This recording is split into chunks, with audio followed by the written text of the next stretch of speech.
Здравствуйте, в студии Николай Борисов и обзор чрезвычайных происшествий. Столичные полицейские задержали подозреваемого в грабеже. Он вырвал сумку у 45-летней жительницы Якутска. Материальный ущерб составил 16 тысяч рублей.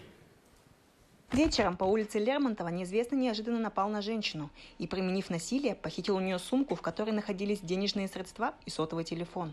С места преступления злоумышленник скрылся, а потерпевшая сразу же обратилась в полицию. Со слов испуганной женщины, злоумышленник при грабеже еще пытался затащить ее под дом, чтобы исключить возможность фиксации его действий со стороны возможных очевидцев. В течение дежурных суток сотрудники уголовного розыска установили подозреваемого. Им оказался ранее судимый за кражу 37-летний житель города Якутск. Возбуждено уголовное дело по части 2 статьи 161 Уголовного кодекса Российской Федерации «Грабеж», санкция которой предусматривает наказание в виде лишения свободы на срок до 7 лет.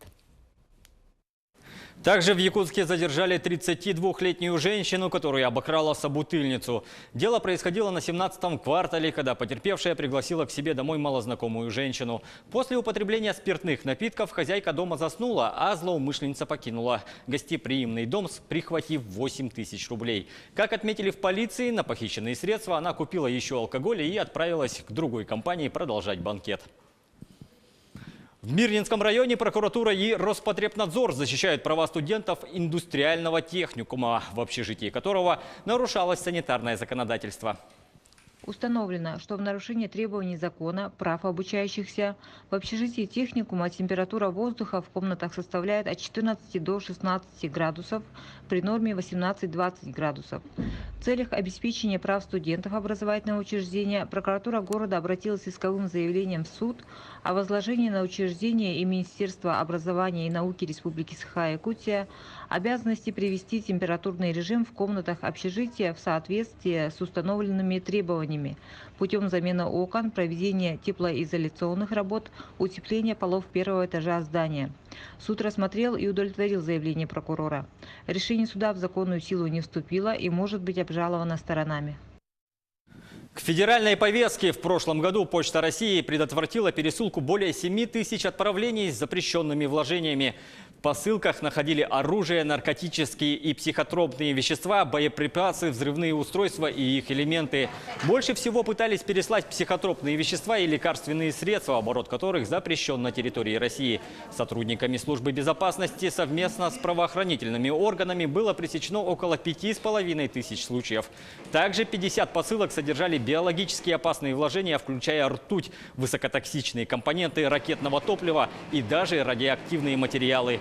Как заявил заместитель генерального директора Почты России по корпоративной безопасности Леонид Грачков, по сравнению с 2017 годом число посылок с запрещенными предметами увеличилось на 12%.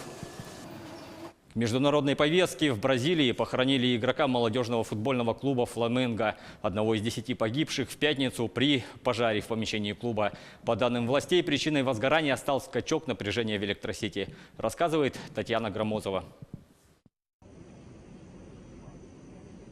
Бразилия прощается с погибшими при пожаре футболистами клуба «Фламенго». Болельщики приносят цветы к стихийному мемориалу у тренировочной базы. 10 мальчиков 14-16 лет погибли в ночь на пятницу, когда пламя вспыхнуло в общежитии, где они ночевали. По предварительным данным, из-за скачка напряжения загорелся кондиционер. Еще 3 юношей госпитализированы, у одного из них обожжено 30% тела.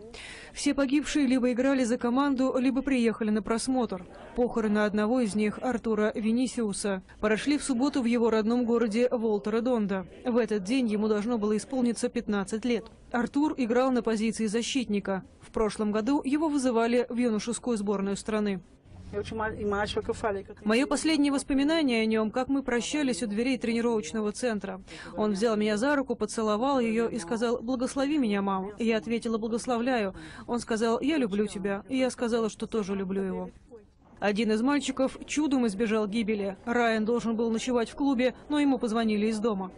Утреннюю тренировку отменили, так что мама настояла, чтобы я шел домой. Я хотел пойти после обеда, но она заставила отправиться сразу.